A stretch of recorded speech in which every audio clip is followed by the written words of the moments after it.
Hello ನಮಸ್ಕಾರ, ನೀವು ನೋಡ್ತಾ ಇದ್ದೀರಾ ನ್ಯೂಸ್ ಫಸ್ಟ್. ನಾನು ರಕ್ಷತ್ ಶೆಟ್ಟಿ. ಹಾಸನದ ಅಶ್ಲೀಲ ವಿಡಿಯೋ ಕೇಸಿಗೆ ಸಂಬಂಧಿಸಿದಂತೆ ಸದ್ಯ ರಾಜ್ಯದಾದ್ಯಂತ ಒಂದು ಕಡೆ ಚರ್ಚೆಯಾಗ್ತಾ ಇದ್ರೆ, ಮತ್ತೊಂದೆಡೆ ಅದರ ತನಿಖೆಯೂ ಕೂಡ ನಡೀತಾ ಇದೆ ಅಂತ SIT ಹೇಳ್ತಾ ಇದೆ. ಈ ಮಧ್ಯೆ ರಾಜಕೀಯ ಜಟಾಪಟಿಯೂ ಕೂಡ ನಡೀತಾ ಇದೆ. ಇನ್ನು ಈ ಕೇಸಿನ ಸಂತ್ರಸ್ತೆಯರ ಪರಿಸ್ಥಿತಿ ಏನಾಗಿದೆ ಅನ್ನೋದಕ್ಕೆ ಸಂಬಂಧಿಸಿದಂತೆಯೂ ಕೂಡ ಹಾಸನದಿಂದ ಬಹಳ ಆತಂಕಕಾರಿಯಾದಂಥ ಮಾಹಿತಿಗಳು ಲಭ್ಯ ಆಗ್ತಾ ಇದೆ. ಈ ಕೇಸ್ನ ಸಂತ್ರಸ್ತೆಯರ ಬದುಕು ಏನಾಗಿದೆ ಸದ್ಯಕ್ಕೆ, ಈ ವಿಡಿಯೋಗಳು ರಿವೀಲ್ ಆದ ನಂತರ ಅಥವಾ ರಿಲೀಸ್ ಆದ ನಂತರ ಅಥವಾ ವೈರಲ್ ಆಗೋದಕ್ಕೆ ಶುರುವಾದ ನಂತರ ಆ ಸಂತ್ರಸ್ತೆಯರ ಬದುಕು ಹೇಗಿದೆ, ಏನಾಗ್ತಿದೆ ಅವರ ಬದುಕಲ್ಲಿ, ಸೊ ಇದರ ಬಗ್ಗೆಯೂ ಕೂಡ ಬಹಳ ಕಳವಳಕಾರಿ ಡೀಟೇಲ್ಗಳು ಹಾಸನದಿಂದ ಲಭ್ಯ ಆಗ್ತಾ ಇರೋದು. ಎಲ್ಲದರ ಡೀಟೇಲ್ ನಿಮ್ಮ ಮುಂದೆ ಇಡ್ತಾ ಹೋಗ್ತೀನಿ. ಆದರೆ ಅದಕ್ಕಿಂತ ಮೊದಲು ಪೆನ್ ಡ್ರೈವ್ ಪುರಾಣಕ್ಕೆ ಸಂಬಂಧಿಸಿದಂತೆ ಒಂದು ಕಡೆ ತನಿಖೆ ಆಗ್ತಾ ಇದೆ. ಇವತ್ತು ಕೂಡ ರಾಜಕೀಯ ಮುಂದುವರೆದಿದೆ. ಪ್ರಮುಖ ಆರೋಪಿ ಪ್ರಜ್ವಲ್ ಅನ್ನ ಕರೆತರೋದಕ್ಕೆ SIT ಪ್ರಯತ್ನವನ್ನ ಮಾಡ್ತಾನೆ ಇದೆ. ಒಂದೆಡೆ ಅವರನ್ನು ಆರ್ಥಿಕವಾಗಿ ಕಟ್ಟಿ ಹಾಕೋದಕ್ಕೆ ಬ್ಯಾಂಕ್ ಅಕೌಂಟ್ಗೆ ಕಡಿವಾಣ ಹಾಕುವಂತ ಕ್ರಮ, ಮತ್ತೊಂದೆಡೆ ಪಾಸ್ಪೋರ್ಟ್ ರದ್ದಿಗೆ ತೆಗೆದುಕೊಳ್ಳಬೇಕಾದಂತ ಕ್ರಮ, ಇದನ್ನ ಮಾಡಲಾಗ್ತಾ ಇದೆ. ಕೆಲ ದಿನದಲ್ಲೇ ನಾವು ಸೆರೆ ಹಿಡಿತೀವಿ ಪ್ರಜ್ವಲ್ ಅನ್ನ ಅಂತ ಕಾಡಾನೆಯನ್ನ ಸೆರೆ ಹಿಡಿಯೋ ರೀತಿಯಲ್ಲಿ SIT ಅಧಿಕಾರಿಗಳು ಹೇಳ್ತಾ ಇದ್ದಾರೆ. ವಿಶ್ವಾಸದಲ್ಲಿ SIT ಅಧಿಕಾರಿಗಳಿದ್ದಾರೆ ಸದ್ಯಕ್ಕೆ. ಈ ಮಧ್ಯೆ ನಿನ್ನೆ ಕುಮಾರಸ್ವಾಮಿ ಒಂದು ರಿಕ್ವೆಸ್ಟ್ ಮಾಡಿದ್ರು, ಬಂದ್ಬಿಡಪ್ಪ ಪ್ರಜ್ವಲ್ಲು ಆದಷ್ಟು ಬೇಗ ಅಂತ. ಇವತ್ತು ಅದೇ ಕುಮಾರಸ್ವಾಮಿ ಅವರು ಪ್ರಜ್ವಲ್ ಪರವಾಗಿ ಪರೋಕ್ಷವಾಗಿ ಬ್ಯಾಟಿಂಗ್ ಮಾಡ್ದಂಗೆ ಕಾಣಿಸ್ತು. ಯಾಕಂತಂದ್ರೆ ಇಷ್ಟು ದಿನ ಪ್ರಜ್ವಲ್ ಬಗ್ಗೆ ಮಾತನಾಡಿದ್ದಿರ್ಲಿಲ್ಲ ಕುಮಾರಸ್ವಾಮಿ. ಇವತ್ತು ಮಾತನಾಡೋ ಸಂದರ್ಭದಲ್ಲಿ ಪ್ರಜ್ವಲ್ ಅನ್ನೋದಕ್ಕೆ ಏನ್ ಸಾಕ್ಷಿ ಅನ್ನೋ ಧಾಟಿಯಲ್ಲೂ ಮಾತನಾಡಿದ್ರು. ಇದು ಈಗ ಕುತೂಹಲಕ್ಕೆ ಕಾರಣ ಆಗ್ತಾ ಇದೆ, ಅನುಮಾನಕ್ಕೂ ಕೂಡ ಕಾರಣ ಆಗ್ತಾ ಇದೆ. ಕುಮಾರಸ್ವಾಮಿ ಏನು ಮಾತನಾಡಿದ್ರು ನೋಡೋಣ. ಹಲವಾರು ಜನನ್ನ ಪ್ರತಿನಿತ್ಯ ಕರೆದು ಹ್ಯಾರಾಸ್ಮೆಂಟ್ ಮಾಡ್ತಾ ಇದ್ದಾರೆ SITನಲ್ಲಿ. ಅವ್ರಿಗೂ ಈ ಒಂದು ಪ್ರಕರಣಕ್ಕೂ ಸಂಬಂಧಗಳೇನಿದೆ, ಇಲ್ಲಿ ಕ್ಲಿಯರ್ ಆಗಿ ಕಣ್ಣು ಕಟ್ತಾ ಇದೆ. DK ಶಿವಕುಮಾರ್ ಅವರು ಇನ್ನೂ ಏನೇನು ಮಾಹಿತಿ ಇದೆ ತಗೊಂಬ ಅಂತ ಹೇಳಿ ಕೊಡುವಂತ ಕೇಳ್ತಕ್ಕಂಥದ್ದಿದೆ. ಇದೆಲ್ಲ ಇದ್ದಾಗ ಆಮೇಲೆ ಈ ಒಂದು ದೂರನ್ನ ಬಹಳ ಕಷ್ಟಪಟ್ಟು ಕೊಡಿಸಿದೀವಿ ಅಂತ ಹೇಳ್ತಾರೆ. ಆ ವ್ಯಕ್ತಿ ಜೊತೆ ಮಾತನಾಡಬೇಕಾದ್ರೆ ಕಷ್ಟಪಟ್ಟು ಕೊಡಿಸಿದ್ದೇವೆ ಇರಪ್ಪ ಅಂತಾರೆ. ಇದಕ್ಕಿಂತಲೂ ಮುಖ್ಯಮಂತ್ರಿಗಳಿಗೆ ಸಾಕ್ಷಿ ಬೇಕಾ? ಏನೋ 6 ಪ್ರಶ್ನೆ ಇಟ್ಬಿಟ್ರವ್ರಂತೆ. BJP ಏನೋ ಪತ್ರ ಬರ್ತಿದ್ರಂತೆ. ಪತ್ರ ಬರ್ತಿದ್ರು ಗೊತ್ತಿದ್ದು ಯಾಕೆ ಟಿಕೆಟ್ ಕೊಟ್ರಿ ಪ್ರಜ್ವಲ್ಗೆ? ಪ್ರಜ್ವಲ್ ಅವ್ರನ್ನ ಸಸ್ಪೆಂಡ್ ಯಾಕೆ ಮಾಡಿದ್ರು JDSನವರು ಪಾರ್ಟಿಯಿಂದ? ಈ ಹಲವಾರು ಏನೋ 5-6 ಕ್ವಶನ್ ಏನೋ ಕೇಳಿದೀವಿ ಅಂತ ಹೇಳ್ತಾರಲ್ಲ. ನಾನು ಪಾರ್ಟಿಯಿಂದ ಸಸ್ಪೆಂಡ್ ಮಾಡ್ತಕ್ಕಂಥ ನಿರ್ಧಾರ, ಆಮೇಲೆ ಮುಖ್ಯಮಂತ್ರಿಗಳ ಹೇಳಿಕೆ ನೋಡಿದೆ. ಆರೋಪಿನೇ ಮಾಡ್ಬಿಟ್ಟು, ಆರೋಪಿ ಎಲ್ಲ ಅಪರಾಧಿನೇ ಮಾಡ್ಬಿಟ್ಟವ್ರು ಅವರು ಹೇಳಿಕೆನಲ್ಲಿ, ನಾನು ಗಮನಿಸಿರ್ತಕ್ಕಂಥದ್ದು. ಇನ್ನೂ ಆರೋಪಿ ಸ್ಥಾನದಲ್ಲಿದ್ದಾನೆ, ಅಪರಾಧಿ ಅಂತಕ್ಕಂಥದ್ದು ಇನ್ನೂ ಪ್ರೂವ್ ಮಾಡಿದ್ದಾರೆ. ನಿಮ್ಮ SIT ಅವರೇ ಹೇಳ್ತಾ ಇದ್ದಾರೆ, ಯಾರು ಪುರುಷರ ಒಂದು ಮುಖವೇ ಇಲ್ಲ ಅಂತ ಹೇಳ್ತಾ ಇದ್ದಾರೆ ಇವ್ರು ಇಟ್ಕೊಂಡಿರ್ತಕ್ಕಂಥ ವಿಡಿಯೋಗಳಲ್ಲಿ. ಹಾಗೆ ಅಪರಾಧಿ ಸ್ಥಾನದಲ್ಲಿ ಯಾಕೆ ನಿಲ್ಲಿಸ್ತಾರೆ? ನಾವು ನೈತಿಕತೆ ಉಳಿಸಬೇಕು ಅಂತ ಹೇಳಿ ಈ ಒಂದು ಆರೋಪ ಬಂದಾಗ ಸಸ್ಪೆಂಡ್ ಮಾಡಿದ್ದೇವೆ. ಇದು ಕುಮಾರಸ್ವಾಮಿ ಅವರ ಪ್ರತಿಕ್ರಿಯೆ. ಇಲ್ಲಿ ಒಂದು ನಾವು ಗಮನಿಸಬೇಕು, ಒಂದು ಕರೆಕ್ಟ್ ಅವರು ಹೇಳಿದ್ದು, ಆರೋಪಿ ಬೇರೆ ಅಪರಾಧಿ ಬೇರೆ. ಆದರೆ ಒಂದು ಪ್ರಶ್ನೆ ಇಲ್ಲಿ ರೈಸ್ ಆಗತ್ತೆ. ಇಷ್ಟು ದಿನ ಕುಮಾರಸ್ವಾಮಿ ಅವರು ಪ್ರಜ್ವಲ್ ರೇವಣ್ಣ ಅವರ ಈ ಆರೋಪದಿಂದ ಅಂತರ ಕಾಯ್ದುಕೊಂಡಿದ್ರು. ಪ್ರಜ್ವಲ್ ರೇವಣ್ಣ ಪರವಾಗಿ ಅವರು ಮಾತನಾಡ್ತಾನೂ ಇರಲಿಲ್ಲ, ಪ್ರಜ್ವಲ್ ರೇವಣ್ಣ ಅವರದ್ದು ಅಲ್ಲ ಅಂತಾನೂ ಹೇಳ್ತಾ ಇರಲಿಲ್ಲ ವಿಡಿಯೋ. ಇವತ್ತು ಯಾಕೋ ಬೇರೆ ದಿಕ್ಕಿನಲ್ಲಿ ಹೋದಂಗೆ ಕಾಣಿಸ್ತಾ ಇದೆ. ಆ ಹೇಳಿಕೆಯನ್ನು ನೀವು ಗಮನಿಸಿ ಸೂಕ್ಷ್ಮವಾಗಿ. ಅವ್ರು ಹೇಳ್ತಿದ್ದಾರೆ, SIT ಅವರೇ ಹೇಳ್ತಿದ್ದಾರೆ ಅದರಲ್ಲಿ ಮುಖ ಕಾಣಿಸಲ್ಲ ಅಂತ ಹೇಳ್ತಿದ್ದಾರೆ. ಬಟ್ ಕುಮಾರಸ್ವಾಮಿ ಅವರು ಪ್ರಜ್ಞಾಪೂರ್ವಕವಾಗಿ ಒಂದು ವಿಚಾರವನ್ನು ಮರ್ತಿದ್ದಾರೆ ಅಂತ ಅನ್ಸುತ್ತೆ. ಆ ವಿಡಿಯೋದಲ್ಲಿರುವಂಥ ಮಹಿಳೆಯೊಬ್ಬರು, ಆ ವಿಡಿಯೋದಲ್ಲಿರೋದು ನಾನೇ, ಆ ವಿಡಿಯೋ ಮಾಡಿಕೊಂಡಿದ್ದು ಪ್ರಜ್ವಲ್ ರೇವಣ್ಣ ಮತ್ತು ನನ್ನ ಮೇಲೆ ಅತ್ಯಾಚಾರ ಎಸಗಿ ಆ ವಿಡಿಯೋವನ್ನು ಮಾಡಿಕೊಂಡಿದ್ದಾರೆ ಅಂತ ಕಂಪ್ಲೇಂಟ್ ಕೊಟ್ಟಿದ್ದಾರೆ. 44 ವರ್ಷದ ಮಹಿಳೆಯೊಬ್ಬರು, ಇದೇ ಕುಮಾರಸ್ವಾಮಿ ಅವರ ಪಾರ್ಟಿಗೆ ಸೇರಿದವರು. ಸೊ ಇಲ್ಲಿ ನೀವು ಪ್ರಜ್ವಲ್ ರೇವಣ್ಣ ಪರವಾಗಿ ಪರೋಕ್ಷವಾಗಿ ಬ್ಯಾಟಿಂಗ್ ಮಾಡೋ ಸಂದರ್ಭದಲ್ಲಿ ಅದನ್ನ ಕೂಡ ನೆನಪು ಮಾಡಿಕೊಳ್ಬೇಕಾಗತ್ತೆ. ಹೌದು, ಪ್ರಜ್ವಲ್ ರೇವಣ್ಣ ಅಪರಾಧಿ ಅಲ್ಲ, ಆದರೆ ವಿಡಿಯೋ ಅವರೇ ಮಾಡಿದ್ದಾರೆ ಅನ್ನೋದಕ್ಕೆ ಒಂದಿಷ್ಟು ಸಾಕ್ಷ್ಯಗಳು SIT ಬಳಿ ಇದ್ದಾವೆ. ಆ ಮಹಿಳೆ ಕೊಟ್ಟಿರುವಂತ ಹೇಳಿಕೆ, ಮಹಿಳೆ ಕೊಟ್ಟಿರುವಂತ ಕಂಪ್ಲೇಂಟ್, ಮಹಿಳೆ SIT ಮುಂದೆ CRPC ಸೆಕ್ಷನ್ 161 ಅಡಿಯಲ್ಲಿ ದಾಖಲಿಸಿರುವಂಥ ಹೇಳಿಕೆ. ಸೊ ಇದು ಬಹಳ ಸೀರಿಯಸ್ ಆದಂಥ ವಿಚಾರ. ಆಕೆಯೇ ಹೇಳಿರೋದು, ಮಹಿಳೆನೇ ಹೇಳಿರೋದು. ಅದು JDS ಪಾರ್ಟಿಯ ಮಹಿಳೆನೇ, JDS ಪಾರ್ಟಿಗೆ ಸೇರಿದಂಥ ಮಹಿಳೆನೇ ಕಂಪ್ಲೇಂಟ್ ಕೊಟ್ಟಿರೋದು. ಸೊ ನೀವು ಯಾಕೆ ಮತ್ತೆ ಪರೋಕ್ಷವಾಗಿ ಪ್ರಜ್ವಲ್ ರೇವಣ್ಣ ಪರವಾಗಿ ಬ್ಯಾಟಿಂಗ್ ಮಾಡ್ತಾ ಇದ್ದೀರಿ? ಗೊತ್ತಾಗ್ತಾ ಇಲ್ಲ. ಇದು ಇವತ್ತಿನ ಫ್ರೆಶ್ ಬೆಳವಣಿಗೆ. ಇದು ಇಷ್ಟು ದಿನ ಪ್ರಜ್ವಲ್ ವಿಚಾರದಲ್ಲಿ ಅಂತರ ಕಾಯ್ದುಕೊಂಡಿದ್ರು ಕುಮಾರಸ್ವಾಮಿ. ಇವತ್ತು ಆ ವಿಡಿಯೋದಲ್ಲಿರೋದು ಯಾರು ಅನ್ನೋದಕ್ಕೆ ಸ್ಪಷ್ಟತೆ ಇಲ್ಲ. SIT ಅವರೇ ಹೇಳ್ತಿದ್ದಾರೆ ಅದು ಯಾರು ಅನ್ನೋದಕ್ಕೆ, ಅದರ ಅಂದರೆ ಪುರುಷನ ವಿಡಿಯೋನೇ ಇಲ್ಲ ಅದರಲ್ಲಿ ಅಂತ ಹೇಳ್ತಿದ್ದಾರೆ. ಆಶ್ಚರ್ಯ ಅನಿಸ್ತಾ ಇದೆ. ಒಂಥರ ಬೇರೆ ಟರ್ನ್ ತೆಗೆದುಕೊಳ್ತಾ ಇದೆಯಾ ಇದು ಗೊತ್ತಿಲ್ಲ. ಈ ಮಧ್ಯೆ ಆ ವಿಡಿಯೋಗಳು ಏನು ಸರ್ಕ್ಯುಲೇಟ್ ಆಯಿತು ಅಥವಾ ಪೆನ್ ಡ್ರೈವ್ ರೂಪದಲ್ಲಿ ಮನೆ ಮನೆಗೆ ತಲುಪಿಸುವಂಥ ಕೆಲಸಗಳನ್ನು ಕೆಲವರು ವಿಘ್ನ ಸಂತೋಷಿಗಳು ಮಾಡಿದರು, ಅಥವಾ ರಾಜಕೀಯ ಲಾಲಸೆಗೋಸ್ಕರ ಮಹಿಳೆಯರ ಬದುಕಿನಲ್ಲಿ ಆಟ ಆಡಿದರು. ಸೊ ಅಂಥ ಸಂತ್ರಸ್ತೆಯರ ಮೇಲೆ ಈಗ ಒತ್ತಡ ಸೃಷ್ಟಿಯಾಗ್ತಾ ಇದೆ ಅನ್ನೋ ಆಘಾತಕಾರಿ ಮಾಹಿತಿಯೂ ಕೂಡ ಲಭ್ಯ ಆಗ್ತಾ ಇದೆ. ಯಾವ ರೀತಿ ಅಂತಂದರೆ, ಪೆನ್ ಡ್ರೈವ್ ಕೇಸ್ನ ಸಂತ್ರಸ್ತೆಯರಿಗೆ ವಿಪರೀತ ಒತ್ತಡವನ್ನು ಸೃಷ್ಟಿಸಲಾಗಿದೆ. ಸಂತ್ರಸ್ತೆಯರಿಗೆ ಒತ್ತಡ ಹಾಕಿ, ಆಮಿಷ ಒಡ್ಡಿ, ಬೆದರಿಕೆ ಹಾಕಿ, ಬ್ಲ್ಯಾಕ್ ಮೇಲ್ ಮಾಡಿ ಕಂಪ್ಲೇಂಟ್ ಕೊಡದಂತೆ ತಡೆಯುವಂಥ ಪ್ರಯತ್ನಗಳಾಗ್ತಿದೆ ಅನ್ನೋ ಮಾಹಿತಿ ಹಾಸನದಿಂದ ಲಭ್ಯ ಆಗ್ತಾ ಇದೆ. ಈಗ ದಾಖಲಾಗಿರುವಂಥ ಕೇಸೇ ಸಮಸ್ಯೆಯಾಗಿದೆ. ಮತ್ತೊಂದಿಷ್ಟು ಕೇಸುಗಳು ದಾಖಲಾದರೆ ಬಹಳ ದೊಡ್ಡ ಪ್ರಾಬ್ಲಮ್ ಆಗುತ್ತೆ ಅಂತ ಕೇಸು ದಾಖಲಾಗದಂತೆ ತಡೆಯುವಂಥ ಪ್ರಯತ್ನವನ್ನು ಅವರು ಮಾಡ್ತಿದ್ದಾರೆ ಅಂತ ಹಾಸನದಿಂದ ಒಂದಿಷ್ಟು ರಿಪೋರ್ಟ್ಗಳು ಲಭ್ಯ ಆಗ್ತಾ ಇದ್ದಾವೆ. ಸಂತ್ರಸ್ತೆಯರ ಅಸಹಾಯಕ ಪರಿಸ್ಥಿತಿ, ಯಾಕೆಂತಂದರೆ ಹೇಳ್ಕೊಳ್ಳೋದಕ್ಕೂ ಆಗಲ್ಲ ಅಥವಾ ಮುಚ್ಚಿಡೋದಕ್ಕೂ ಆಗಲ್ಲ ಅನ್ನುವಂಥ ಸ್ಥಿತಿ ಏನಿದೆ, ಆ ಸ್ಥಿತಿಯನ್ನೇ ಬಂಡವಾಳ ಮಾಡಿಕೊಂಡಿದ್ದಾರೆ. ಆ ಸ್ಥಿತಿಯನ್ನೇ ಬಂಡವಾಳ ಮಾಡಿಕೊಂಡು ಸಂತ್ರಸ್ತೆಯರು ಬಾಯಿ ತೆರೆಯದಂತೆ, ಕಂಪ್ಲೇಂಟ್ ಕೊಡದಂತೆ ತಡೆಯುವಂಥ ಪ್ರಯತ್ನಗಳಾಗ್ತಿದೆ ಅನ್ನೋ ಮಾಹಿತಿ. ಈ ಮಾಹಿತಿಯನ್ನು ಸ್ವತಃ ಮಹಿಳಾ ಆಯೋಗದ ಅಧ್ಯಕ್ಷೆಯೇ ಇದರ ಬಗ್ಗೆ ಸೂಕ್ಷ್ಮವಾಗಿ ಒಂದಿಷ್ಟು ವಾಸ್ತವಗಳನ್ನು ಬಿಚ್ಚಿಟ್ಟಿದ್ದಾರೆ. ರಾಜ್ಯ ಮಹಿಳಾ ಆಯೋಗದ ಅಧ್ಯಕ್ಷೆ ಏನು ಮಾತನಾಡಿದರು? 2 ಸಲ ಮಾತನಾಡಿದ್ದಾರೆ. ಇನ್ನೇನೋ ಮಾತನಾಡಿದರು, ಇವತ್ತು ಮಾತನಾಡಿದ್ರು. ಇದಕ್ಕೆ ಸಂಬಂಧಿಸಿ ಅವ್ರು ಮಾತನಾಡಿದ್ದನ್ನು ನೋಡಿಬಿಡೋಣ. ಅಲ್ಲ, ನನ್ನ ಗಮನಕ್ಕೆ ಸಂತ್ರಸ್ತೆಯರು ಯಾರೋ ಕಿರುಕುಳ ಕೊಡ್ತಾ ಇದ್ದಾರೆ ಅಂತ ಯಾರೂ ಬಂದಿಲ್ಲ. ಬಟ್ ಅಲ್ಲಿ ಮಹಿಳಾ ಪರ ಹೋರಾಟ ಮಾಡ್ತಾರಲ್ಲ, ಅವರಿಗೆ ಅಲ್ಲಿನ ಲೋಕಲ್ಲಾಗಿ ಏನು ನಡೀತಾ ಇದೆ ಅಂತ ಅವ್ರಿಗೆ ಗೊತ್ತಾಗ್ತಾ ಇರುತ್ತೆ. ಅವರು ನನ್ನ ಗಮನಕ್ಕೂ ತರ್ತಾ ಇರ್ತಾರೆ. ಅಲ್ಲಿ ಹೆಚ್ಚು ಈಗ ಇದರೊಳಗೆ ಇರುವಂಥ ಹೆಣ್ಮಕ್ಳು ತಾಯಂದಿರೇ ಇದ್ದಾರೆ ಜಾಸ್ತಿ, ಆಯಿತಾ. ಅವ್ರಿಗೆ ತಾಯಂದಿರೆ ಅಂತಂದರೆ ಈಗ ಮಕ್ಕಳು ಕಾಲೇಜಲ್ಲಿ ಓದ್ತಾ ಇದ್ದಾರೆ, ಇಲ್ಲ ಸ್ಕೂಲಲ್ಲಿ ಓದ್ತಾ ಇರ್ತಾರೆ, ಇಲ್ಲ ಮಗಳಿಗೆ ಬಾಣಂತನ ಇರುತ್ತೆ.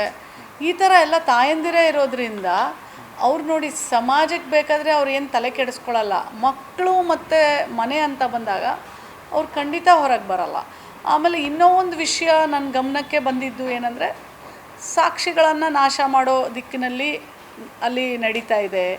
ಆಮೇಲೆ ಕೆಲವೊಬ್ಬರಿಗೆ ದುಡ್ಡಿನ ಆಮಿಷ ತೋರಿಸಿ ಆ ಕಡೆ ಈ ಥರವೆಲ್ಲ ಅಂದರೆ ಹೇಳ್ತಾರೆ ಅಷ್ಟೇ. ಅದ್ರ ಬಗ್ಗೆ ಅಷ್ಟೇ ನನಗೆ ಮಾಹಿತಿ ಇದೆ. ಬಟ್ ಅವೆಲ್ಲ ನಾವು ಹೇಳಲಿಕ್ಕೆ ಸಾಧ್ಯ ಇಲ್ಲ. ಬಟ್ ಈ ಅಲ್ಲ, ನನಗೆ ಅದೇನು ಕಂಪ್ಲೇಂಟ್ ಆಗೇನು ಬಂದಿಲ್ಲ. ಬಟ್ ಅದು ಆಶ್ರಯ ಯೋಜನೆಯಲ್ಲಿ ಒಂದು ಸಂತ್ರಸ್ತೆಗೆ ಅದು ಮನೆ ಅಲಾಟ್ ಆಗಿದ್ದು ಸತ್ಯ. ಅದಾದಮೇಲೆ ಅದನ್ನು ಕಿತ್ತುಬಿಟ್ಟು ಅವ್ರನ್ನ ಹೊರಗೆ ಹಾಕಿರೋದು ಸತ್ಯ. ಅವ್ರು ಯಾವುದೋ ಬಾಡಿಗೆ ಮನೇಲಿರೋದು ಸತ್ಯ. ಸೊ ಇದೆಲ್ಲ ನಡೀತಾ ಇದೆ. ಬಟ್ ಆದರೆ ಸಂತ್ರಸ್ತೆಯರು ಅಂತ ಬಂದಾಗ ಅವರಿಗೆ ಸರ್ಕಾರ ಅವರ ಪರ ಇದೆ, ಅವರಿಗೆ ಬೇಕಾದಂಥ ವ್ಯವಸ್ಥೆಯನ್ನು ಕಲ್ಪಿಸ್ಕೊಡೋಕ್ಕೂ ಸಹ. ರಾಜ್ಯ ಮಹಿಳಾ ಆಯೋಗದ ಅಧ್ಯಕ್ಷೆ ಮಾತನಾಡಿದ್ದನ್ನು ನೋಡಿದ್ರಿ. ಅವರು ಅಡ್ಡಗೋಡೆ ಮೇಲೆ ದೀಪ ಇಟ್ಟಂಗೆ ಮಾತನಾಡಿದರೂ ಕೂಡ ಒಂದಿಷ್ಟು ಸೂಕ್ಷ್ಮಗಳು ಅವರ ಮಾತಿನಲ್ಲಿದೆ.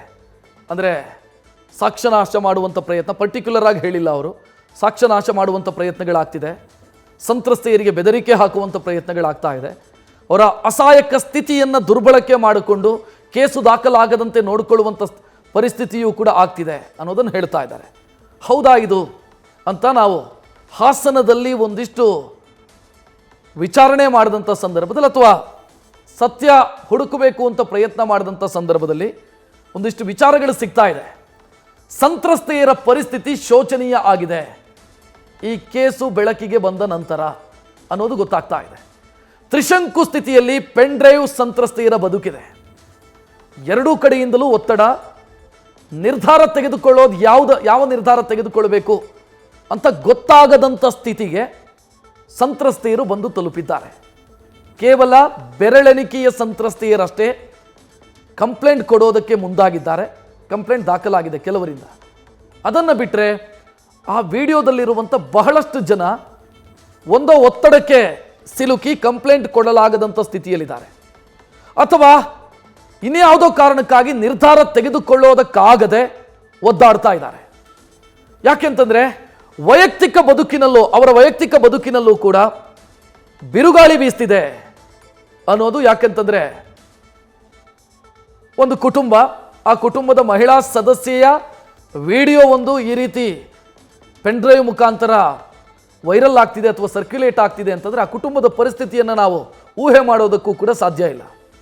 ಮರ್ಯಾದೆ, ಇನ್ನೊಂದು ಮತ್ತೊಂದು, ಅದರ ಜೊತೆಗೆ ಬದುಕು, ವೈಯಕ್ತಿಕ ಬದುಕು, ಇದು ಕೂಡ ಸುಂಟರಗಾಳಿಗೆ ಸಿಕ್ಕಂತಾಗತ್ತೆ. ಮಹಿಳಾ ಅಧಿಕಾರಿಗಳು ಕೆಲವರು ಈ ವಿಕೃತ ವ್ಯಕ್ತಿಯ ಲೈಂಗಿಕ ದೌರ್ಜನ್ಯಕ್ಕೆ ಬಲಿಯಾಗಿದ್ದಾರೆ ಅನ್ನುವಂಥ ಮಾಹಿತಿ ಇರೋದ್ರಿಂದ ಆ ಮಹಿಳಾ ಅಧಿಕಾರಿಗಳ ಪರಿಸ್ಥಿತಿಯೂ ಕೂಡ ಶೋಚನೀಯ ಆಗಿದೆ. ಇನ್ನು ಹಾಸನ ಜಿಲ್ಲೆಯಲ್ಲಿ ಬಹಳಷ್ಟು ಜನ ಮಹಿಳಾ ಅಧಿಕಾರಿಗಳು ಒಂಥರ ವಿಚಿತ್ರ ಸನ್ನಿವೇಶದಲ್ಲಿದ್ದಾರೆ. ಒಂದು ವೇಳೆ ನನ್ನ ಅನಿವಾರ್ಯತೆಗೆ ಏನಾದರೂ ನಾನು ದೀರ್ಘ ರಜೆ ತೆಗೆದುಕೊಂಡೆ ಅಂತ ಅನ್ಕೊಳ್ಳೋಣ, ನಂದೇ ಏನೋ ಒಂದು ಪರ್ಸನಲ್ ರೀಸನ್ಗೆ ಬೇಕಾಗಿ ನಾನೊಂದು ದೀರ್ಘ ರಜೆಯನ್ನು ತೆಗೆದುಕೊಳ್ಳಬೇಕಾಗತ್ತೆ ಅಂತ ಅನ್ಕೊಳ್ಳೋಣ. ನಾನೊಬ್ಬ ಮಹಿಳಾ ಅಧಿಕಾರಿಯಾಗಿ ರಜೆ ತೆಗೆದುಕೊಳ್ಳಬೇಕಾದಂಥ ಸ್ಥಿತಿ ಬಂತು ಅಂತ ಅನ್ಕೊಳ್ಳೋಣ. ರಜೆ ತೆಗೆದುಕೊಳ್ಳೋದಕ್ಕೂ ಆಗದಂಥ ಸ್ಥಿತಿ ಇದೆ. ಯಾಕಂತಂದರೆ ರಜೆ ತೆಗೆದುಕೊಂಡ್ರೆ ಜನ ಕೊಂಕು ಮಾತನಾಡ್ತಿದ್ದಾರೆ ಅನ್ನುವಂಥ ಮಾಹಿತಿ. ಅಂದರೆ ಈಕೆಯೂ ಇರಬಹುದೇನೋ ಆ ವಿಡಿಯೋದಲ್ಲಿ, ಅದೇ ಕಾರಣಕ್ಕಾಗಿ ಈಕೆ ರಜೆ ಹಾಕಿರಬಹುದೇನೋ. ಸೊ ಈ ರೀತಿಯ ಮಾತುಗಳನ್ನು ಕೇಳುವಂಥ ಸನ್ನಿವೇಶ ಸೃಷ್ಟಿಯಾಗಿದೆ. ಇನ್ನೂ ಕೆಲವರಿಗೆ ಮನೆ ಖಾಲಿ ಮಾಡಿ ಅಂತ ಮನೆಯ ಮಾಲೀಕರು ಒತ್ತಡ ಹಾಕ್ತಿದ್ದಾರಂತೆ ಬೇರೆ ಬೇರೆ ಕಾರಣಕ್ಕಾಗಿ. ಕೆಲ ಸಂತ್ರಸ್ತೆಯರ ಬಾಳಿನಲ್ಲೂ ಕೂಡ ದೊಡ್ಡ ಮಟ್ಟದ ಗಾಯ ಸೃಷ್ಟಿಯಾಗಿರೋದು ವಿಚ್ಛೇದನದ ಹಂತಕ್ಕೆ ಬಂದು ತಲುಪಿದೆ. ಅಂದರೆ ಪತಿ ವಿಚ್ಛೇದನಕ್ಕೆ ಮುಂದಾಗಿದ್ದಾರೆ. ಪತ್ನಿಯ ವಿಡಿಯೋ ಅಥವಾ ಫೋಟೋ ಈ ರೀತಿ ವೈರಲ್ ಆಗ್ತಿದೆ ಅನ್ನೋ ಕಾರಣಕ್ಕಾಗಿ ವಿಚ್ಛೇದನಕ್ಕೂ ಕೂಡ ಮುಂದಾಗಿದ್ದಾರೆ. ಸೊ ಇಂಥ ಬಹಳ ಆಘಾತಕಾರಿ ಸುದ್ದಿಗಳು ಹಾಸನ ಜಿಲ್ಲೆಯಿಂದ ಬರ್ತಾ ಇದೆ. ಮರ್ಯಾದೆ ಮಣ್ಣು ಪಾಲಾಯಿತು, ಬದುಕಿನ ಬಗ್ಗೆಯೂ ಕೂಡ ಪ್ರಶ್ನಾರ್ಥಕ ಚಿಹ್ನೆ ಸೃಷ್ಟಿಯಾಗಿರೋದು. ಸರ್ಕಾರದಿಂದ ಏನಾದರೂ ಅವರಿಗೆ ಸಿಗಬೇಕಾದಂಥ ಸಪೋರ್ಟ್ ಸಿಗ್ತಾ ಇದೆಯಾ ಅಂತ ಕೇಳಿದರೆ ನೋ. ಸರ್ಕಾರದ ಆದ್ಯತೆ ಏನಿದ್ರು ಕೂಡ ಕಂಪ್ಲೇಂಟ್ ಮಾಡಿಸೋದು, ಅಥವಾ SIT ಆದ್ಯತೆ ಏನಿದ್ರು ಕೂಡ ಕಂಪ್ಲೇಂಟ್ ಮಾಡಿಸೋದು. ಅದರ ಆಚೆಗೆ ಅವರು ಕೂಡ ಯೋಚನೆ ಮಾಡ್ತಾ ಇಲ್ಲ. ಸೊ ಇದು ಆ ಸಂತ್ರಸ್ತೆಯರ ಪರಿಸ್ಥಿತಿಯನ್ನು ಇನ್ನಷ್ಟು ವಿಕೋಪಕ್ಕೆ ಕೊಂಡು ಹೋಗಿದೆ ಅನ್ನೋದು ಹಾಸನದಿಂದ ಸಿಗ್ತಾ ಇರುವಂಥ ಡೀಟೇಲ್. ನಾನು ಈಗಾಗಲೇ ಹೇಳ್ತಿದ್ದೆ, ಆ ಪೆನ್ ಡ್ರೈವ್ ಸರ್ಕ್ಯುಲೇಟ್ ಆಗೋದಕ್ಕೆ ಶುರುವಾದ ನಂತರ ರಾಜಕೀಯ ಸಂಚಲನ ಅಥವಾ ತನಿಖೆ ಇದು ಒಂದು ಕಡೆಯಾದರೆ, ಸಂತ್ರಸ್ತೆಯರ ಬದುಕು ಏನಾಗಿದೆ ಅನ್ನೋದಕ್ಕೆ ಸಂಬಂಧಿಸಿದಂತೆ ನಮಗೊಂದಿಷ್ಟು ಮಾಹಿತಿಗಳು ಹಾಸನದಿಂದ ಸಿಕ್ಕಂಥ ಸಂದರ್ಭದಲ್ಲಿ ಬಹಳ ಆಘಾತಕಾರಿ ಮಾಹಿತಿಗಳೇ, ಕಳವಳಕಾರಿ ಮಾಹಿತಿಗಳೇ ಸಿಗ್ತಿದೆ ಅನ್ನೋದು. ಯಾಕಂತಂದರೆ ವಿಚಿತ್ರ ಸನ್ನಿವೇಶವನ್ನು ಎದುರಿಸ್ತಾ ಇದ್ದಾರೆ. ಕಂಪ್ಲೇಂಟ್ ಕೊಡೋದಕ್ಕೂ ಆಗ್ತಾ ಇಲ್ಲ, ಕೊಡದೇ ಇರೋದಕ್ಕೂ ಆಗ್ತಾ ಇಲ್ಲ. ಒತ್ತಡಗಳು, ಬ್ಲ್ಯಾಕ್ ಮೇಲ್ಗಳು, ಬೆದರಿಕೆ, ಇಂಥ ಸ್ಥಿತಿಯನ್ನು ಎದುರಿಸ್ತಾ ಇದ್ದಾರೆ. ಈಗ ನಮ್ಮ ಜೊತೆಗೆ ಮಾತನಾಡೋದಕ್ಕೆ ಹಾಸನದಿಂದ ಸಾಹಿತಿ ತೇಜಸ್ವಿ ಅವರು ನೇರ ಸಂಪರ್ಕದಲ್ಲಿ. ತೇಜಸ್ವಿ ಅವರೇ ನಮಸ್ಕಾರ. ನಮಸ್ಕಾರ ಸರ್. ಬಹುಶಃ ಮಹಿಳಾ ಆಯೋಗದ ಅಧ್ಯಕ್ಷರು ಕೂಡ ಅದನ್ನು ಮಾತನಾಡಿದರು. ಬೆದರಿಕೆ ಹಾಕಲಾಗ್ತಾ ಇದೆ ಸಂತ್ರಸ್ತೆಯರಿಗೆ, ಅವರ ಬದುಕಲ್ಲಿ ಬಿರುಗಾಳಿ ಸೃಷ್ಟಿಯಾಗಿದೆ. ಏನು ಹೇಳ್ತೀರಿ ಮೇಡಮ್? ಒಂದು ನಾವು ಕ್ರಾಸ್ ಚೆಕ್ ಮಾಡಿದಂಥ ಸಂದರ್ಭದಲ್ಲೂ ಕೂಡ ಅಂಥದ್ದೇ ಸ್ಥಿತಿ ಇದೆ ಹಾಸನದಲ್ಲಿ ಅಂತ ಗೊತ್ತಾಗ್ತಾ ಇದೆ ಸಂತ್ರಸ್ತೆಯರ ಪರಿಸ್ಥಿತಿ. ಸೊ ಏನು ಹೇಳ್ತೀರಿ, ಯಾಕೆ ಈ ರೀತಿ ಆಗಿದೆ ಅಂತ ತಾವು ಭಾವಿಸ್ತೀರಿ? ಏನಂದ್ರೆ ಈ ಶಿಲ್ಪಕಲೆ, ಸಾಹಿತ್ಯ, ಇನ್ನೂ ತುಂಬಾ ಒಳ್ಳೊಳ್ಳೆ ಸಂಗತಿಗಳಿಗೆ ಹೆಸರಾದಂತ ಹಾಸನದ ವಿಚಾರದಲ್ಲಿ ಇವತ್ತು ಇಂಥ ವಿಷಯವನ್ನ ನಾವು ಚರ್ಚೆ ಮಾಡ್ಬೇಕಾಗಿರುವಂತದ್ದು ಬಹಳ ಆತಂಕಕಾರಿಯಾದ, ಕಳವಳಕಾರಿಯಾದಂತ ವಿಷಯವಾಗಿ ನನಗೆ ಕಾಣಿಸ್ತಾ ಇದೆ. ಇನ್ನು ಆ ಹೆಣ್ಮಕ್ಳ ಪರಿಸ್ಥಿತಿಯನ್ನಂತೂ ನಾವು ಸುಮ್ಮನೆ ಇಲ್ಲಿ ಕೂತ್ಕೊಂಡು ಹೀಗೆಲ್ಲ ಮಾತಾಡುವಂಥದ್ದು ಅಥವಾ ನಾವು ಕಲ್ಪನೆಗೂ ಕೂಡ ಮಾಡ್ಕೊಳಕ್ಕಾಗದೇ ಇರುವಷ್ಟು ಆಘಾತಕಾರಿಯಾಗಿದೆ. ದಿನಕ್ಕೆ ಒಂದೊಂದು ಕೇಳ್ತಾ ಇರುವಂತ ವಿಷಯವನ್ನ ನೋಡ್ತಾ ಇದ್ರೆ ನಾವು ಯಾವ ನಾಗರಿಕ ಸಮಾಜದಲ್ಲಿ ನಾವು ಬದುಕ್ತಾ ಇದ್ದೀವಿ, ನಮ್ಮನ್ನ ಮನುಷ್ಯರು ಅಂತ ಕರಿಬೇಕಾ ಅಂತ ಅನ್ನೋದೇ ನನಗೆ ಬಹಳ ದೊಡ್ಡ ಪ್ರಶ್ನೆಯಾಗಿ ಕಾಡಕ್ ಶುರುವಾಗಿದೆ. ಮತ್ತೊಂದು ಬಗೆಯ ಅಸ್ವಸ್ಥತೆ ಉಂಟಾಗ್ತಾ ಇದೆ ಇದನ್ನೆಲ್ಲ ನೋಡ್ತಾ ಇದ್ರೆ. ಇದೆಲ್ಲ ಎಲ್ಲಿಗೆ ಹೋಗುತ್ತೆ, ನಾವು ನಮ್ಮ ಮಕ್ಕಳಿಗಾಗಿ, ನಮ್ಮ ಮುಂದಿನ ಪೀಳಿಗೆಗೆ ಯಾವ ಸಮಾಜವನ್ನ ಇಲ್ಲಿ ಬಿಟ್ಕೊಡ್ತಾ ಇದ್ದೀವಿ ಅಂತ. ನನಗೆ ಇದೆಲ್ಲ ಆಗ್ತಾ ಶುರುವಾದಾಗಿಂದ ನನಗೆ ಬರ್ತಾ ಇರುವಂತ ಒಂದು ದೊಡ್ಡ ಪ್ರಶ್ನೆ ಏನಪ್ಪಾ ಅಂತಂದ್ರೆ, ಮನುಷ್ಯ ಜೀವನದಲ್ಲಿ ಈಗ ಲೈಂಗಿಕತೆ ಅನ್ನುವಂಥದ್ದು ಪ್ರಕೃತಿ ನಮಗೆ ಸಹಜವಾಗಿ ಕೊಟ್ಟಿರುವಂತಹ ಒಂದು ವರ, ಅದು ಒಂದು ಸಂಗತಿ. ಅದು ಮನುಷ್ಯನ ನಾಗರಿಕ ಬದುಕಿನಲ್ಲಿ ಇದಕ್ಕೊಂದು ಪಾವಿತ್ರ್ಯತೆ ಅಂತ ಅನ್ನುವಂಥದ್ದಿದೆ. ಈ ಒಟ್ಟು ಪ್ರಕರಣ ಪಾವಿತ್ರ್ಯತೆಯ ಗಡಿಯನ್ನ, ಆ ಹೊಸ್ತಿಲನ್ನ ದಾಟಿದ್ರಿಂದಾಗಿ ಇದು ನಮ್ಗಿಷ್ಟು ವಿಷಕಾರಿಯಾಗಿ ಕಾಣ್ತಾ ಇದೆ ಅನ್ನುವಂಥದ್ದು ಒಂದು. ಹಾಗಾದ್ರೆ ಲೈಂಗಿಕತೆಯಲ್ಲಿ ನೈತಿಕತೆ ಅನ್ನುವಂಥದ್ದು ಇದೆಯಾ ಅನ್ನೋ ಪ್ರಶ್ನೆಯನ್ನ ನಾವಿವತ್ತು ಕೇಳ್ಕೊಳ್ಬೇಕು. ಮತ್ತು ಇದಕ್ ನಮ್ಮ ಮುಂದಿನ ದಾರಿಗಳು ಕೂಡ ಈ ಪ್ರಶ್ನೆಯಲ್ಲೇನೆ ಇದೆ ಅಂತಾನೆ ನನ್ಗನ್ಸತ್ತೆ. ಈ ಲೈಂಗಿಕತೆಯಲ್ಲಿ ನೈತಿಕತೆ ಅನ್ನೋದನ್ನ ನಾವು ಯಾವ್ದನ್ನ ಕರಿಬಹುದು ಅಂತಂದ್ರೆ, ನನಗನ್ಸೋದು ಆ ಗಂಡು ಹೆಣ್ಣಿನ ಸಂಬಂಧ ಉಂಟು ಮಾಡಬಹುದಾದಂತಹ ಒಂದು ಮಾರ್ಧವತೆ ಮತ್ತು ನಮ್ಮ ದೇಹದ ಬಗೆಗೆ, ನಮ್ಮ ಮನಸ್ಸಿನ ಬಗೆಗೆ ಆ ಸಂಬಂಧ ಉಂಟು ಮಾಡುವಂತಹ ಒಂದು ಶುದ್ಧವಾದ ಭಾವನೆಯನ್ನ ನಾವು ನೈತಿಕತೆ ಅಂತ ಕರಿಬಹುದೇನೋ ಅಂತ. ಆದ್ರೆ ಈ ಒಟ್ಟು ಸಂಗತಿ ಏನಿದೆ ನಡೀತಾ ಇರುವಂತದ್ದು ಮತ್ತೊಂದು, ಇದೆಲ್ಲ ಗಡಿಗಳನ್ನು ಅದು ಮೀರಿ ಹೋಗಿರೋದ್ರಿಂದ ಬಹಳ ವಿಷಕಾರಿಯಾಗಿ ಇದು ಕಾಣ್ತಾ ಇದೆ. ಈ ಮಾರ್ಧವತೆಯನ್ನು ಮತ್ತೆ ಉಳಿಸೋದು ಹೆಂಗೆ ಅನ್ನೋದೇ ನಮ್ಮ ಮುಂದಿನ ಪ್ರಶ್ನೆ. ಮತ್ತೆ ಅದಷ್ಟೇ ನಾವು ಮುಂದಿನ ಪೀಳಿಗೆ ಕೊಟ್ಟು ಹೋಗಬಹುದಾದ ಒಂದೇನೋ ಅಂತ ನಾನು ಅಂದ್ಕೋತೀನಿ. ಮತ್ತೆ ಒಂದು ಹೆಣ್ಣಿಗೊಂದು ವ್ಯಕ್ತಿತ್ವ ಇದೆ.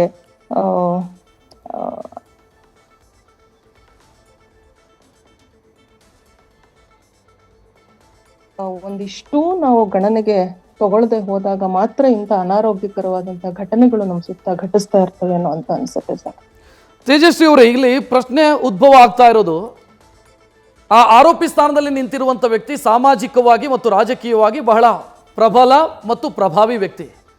ಸೊ ಅಂಥವನು ನನ್ನ ಮೇಲೆ ಅನ್ಯಾಯ ಮಾಡಿದ್ದಾನೆ ಅನ್ನೋದನ್ನ ನನಗೆ ಹೇಳಿಕೊಳ್ಳೋದಕ್ಕೂ ಕೂಡ ಆಗದಂಥ ಸ್ಥಿತಿ, ಈ ಅಸಹಾಯಕ ಸ್ಥಿತಿ ಬಂದು ತಲುಪಿದೆ. ಇಲ್ಲಿ ಆ ಅಸಹಾಯಕತೆಯನ್ನೇ ಬಂಡವಾಳ ಮಾಡ್ಕೊಳ್ತಿದ್ದಾರಾ ಅಂತ ಆ ವಿಕೃತರು? ಖಂಡಿತವಾಗಿ ಹೌದು.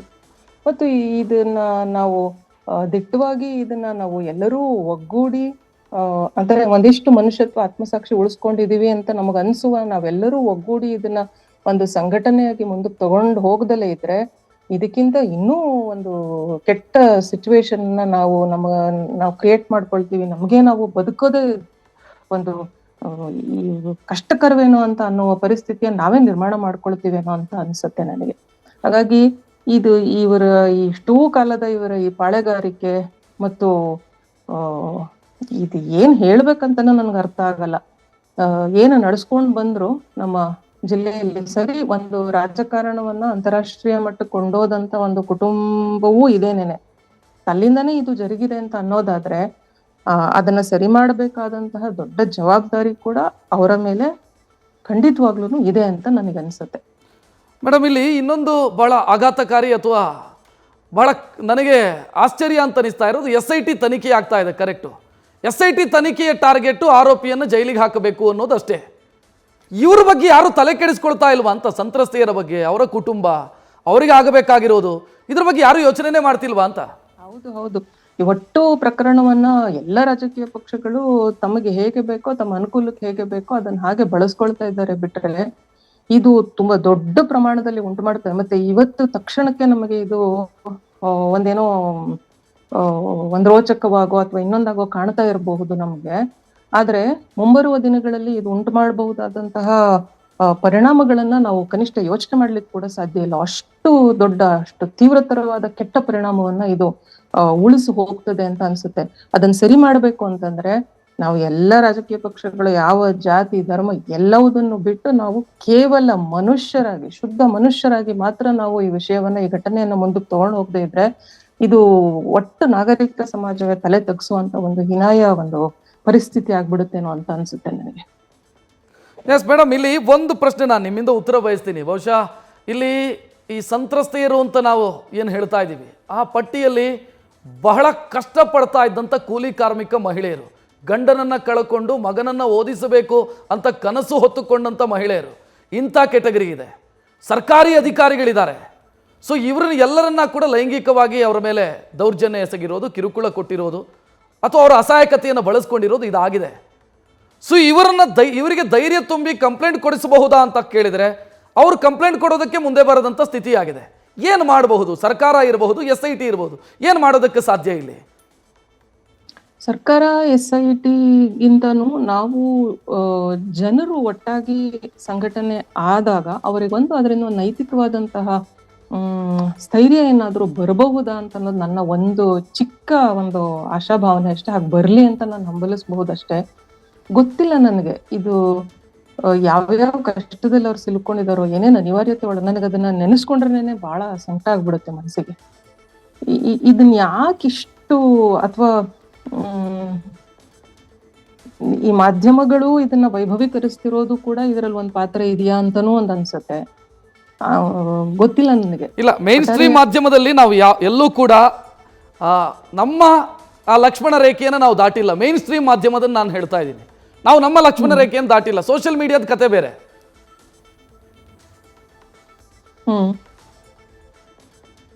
ಅದೇ ಸರ್, ನನಗನ್ಸೋದು ನಾವು ಒಟ್ಟು ಸಂಘಟನೆಯಾಗಿ ಎಷ್ಟು ಬದ್ಧತೆಯಿಂದ ನಾವು ಇದ್ರ ಜೊತೆಗೆ ಎಲ್ಲ ರಾಜಕೀಯವನ್ನ ಬಿಟ್ಟು ನಾವು ಮನುಷ್ಯರಾಗಿ ಇದನ್ನ ನಾವು ಮುಂದಕ್ಕೆ ತಗೊಂಡು ಹೋಗ್ತೀವಿ. ಬಹುಶಃ ಅವ್ರಿಗೆ ಏನಾದ್ರೂ ಒಂದು ನಂಬಿಕೆಯೋ ಅಥವಾ ಆತ್ಮಸ್ಥೈರ್ಯವೋ ಬಂದು ಅವ್ರ ಮುಂದೆ ಬಂದು ತಮ್ಮ ಕಷ್ಟವನ್ನ ಹೇಳ್ಕೊಳ್ಳುವಂತ, ಮುಕ್ತವಾಗಿ ಹಂಚ್ಕೊಳ್ಳುವಂತ ಪರಿಸ್ಥಿತಿ ಆಗಬಹುದೇನೋ ಅನ್ನೋದು ನನಗೊಂದು ಹೋಪ್ ಅಷ್ಟೇನೆ. I don't know. Thank you Tejaswi ಅವರೇ, ನ್ಯೂಸ್ ಫಸ್ಟ್ ಜೊತೆಗೆ ಮಾತನಾಡಿದ್ದಕ್ಕೆ. ಈಗ ನಮ್ಮ ಜೊತೆಗೆ ಹಾಸನ ಜಿಲ್ಲಾ ಜಾಗೃತ ಸಮಿತಿಯ ಸದಸ್ಯೆ ಮಮತಾ ಶಿವು ಅವರು ಕೂಡ ಫೋನ್ ಸಂಪರ್ಕದಲ್ಲಿ. ಮಮತಾ ಶಿವು ಅವರೇ, ನಮಸ್ಕಾರ. ನಮಸ್ಕಾರ.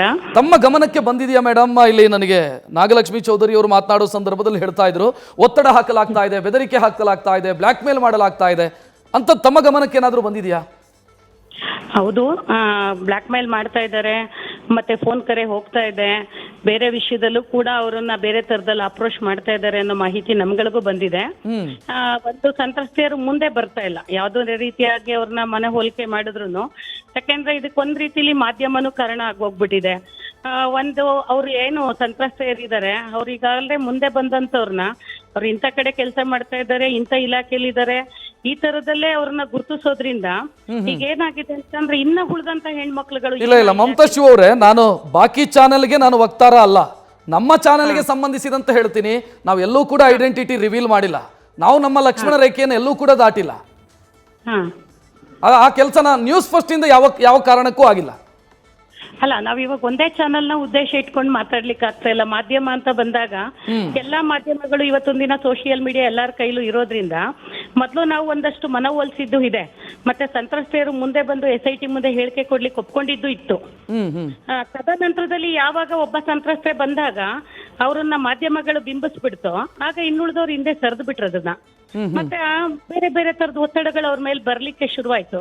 ನಿಮ್ಗೆ ಗೊತ್ತಿದ್ದ ಹಾಗೆ ಆರೋಪಿ ಕಣ್ ಮುಂದೆ ಕಾಣಿಸ್ತಾ ಇದ್ದಾರೆ ಅಂತಾನೆ ಗೊತ್ತಿದೆ, ಈ ತರದ್ದೆಲ್ಲ ಸಾಕ್ಷ್ಯಗಳಿದಾವೆ ಅಂತ ಗೊತ್ತಾಗ್ತಾ ಇದೆ. ಹೆಣ್ಮಕ್ಳು ಮಾನ ಮರ್ಯಾದೆಗಳೆಲ್ಲ ಮೂರ ಬಟ್ಟೆ ಆಗಿದೆ ಹಾಸನದ ಬೀದಿನಲ್ಲಿ.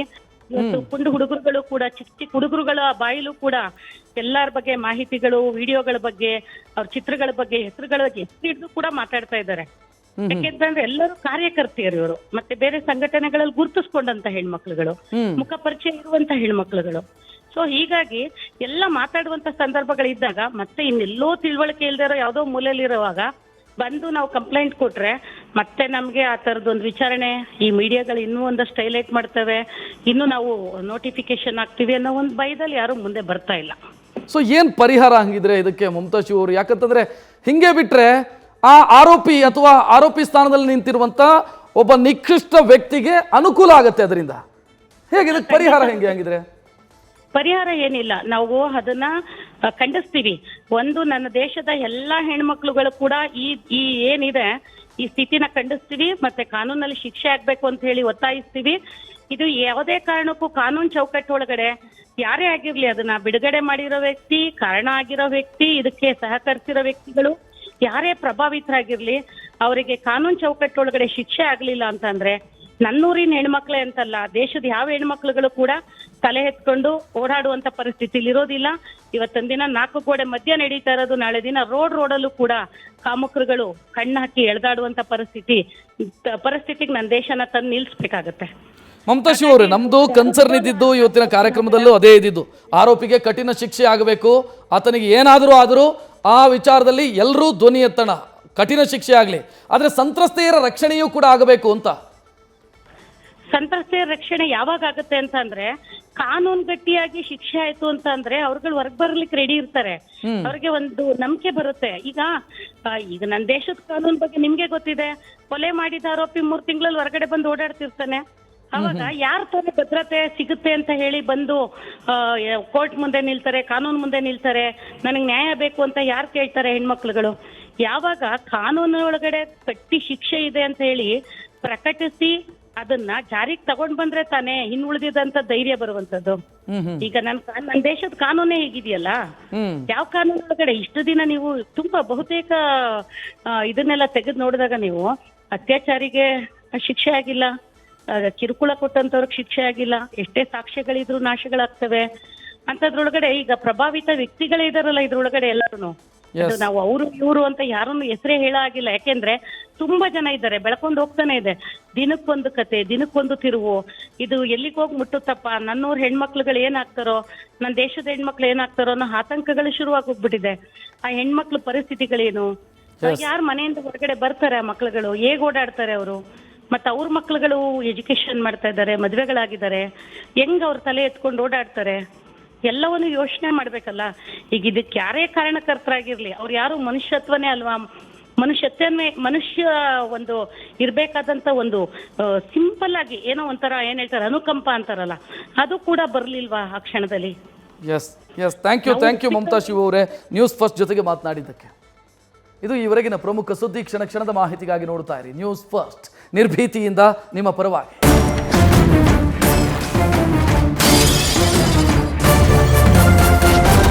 ನ್ಯೂಸ್ ಫಸ್ಟ್, ನಿರ್ಭೀತಿಯಿಂದ ನಿಮ್ಮ ಪರವಾಗಿ.